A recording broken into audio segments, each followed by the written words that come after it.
What were the challenges you were facing that made you think about moving to a partner shipping facility, and how much time did you spend grappling with that? Because clearly you guys made the right decision. I also don't imagine it was an easy decision because it was a dramatic change.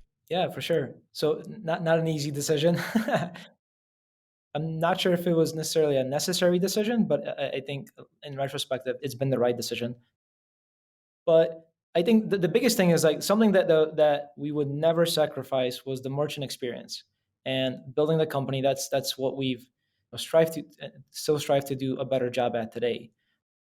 And the difficult part was like when you get to this point where you're okay handing this off to somebody else in part to be able to drive the same merchant experience, and like what would you have to do together, and that was really difficult, and part of it was having the technology be to a point where it's so system driven, and there's so like in a fulfillment center you're dealing with a lot of different like tens of thousands of unique products, and there's like tens of thousands of unique combinations they could be packaged so that they're in the right like tape size, all those things to be like perfect to the way that somebody wants it going out the door, because you're the last hands touching that good before somebody opens it up.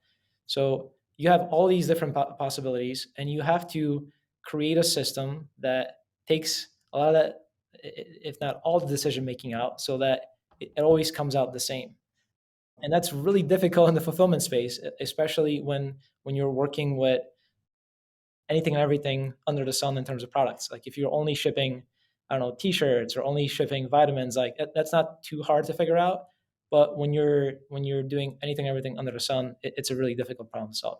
And then once we got to a state of we were really confident in technology, it was building the processes that can make sure that runs that technology as well from a management standpoint, and how much ShipBob is tapped into it.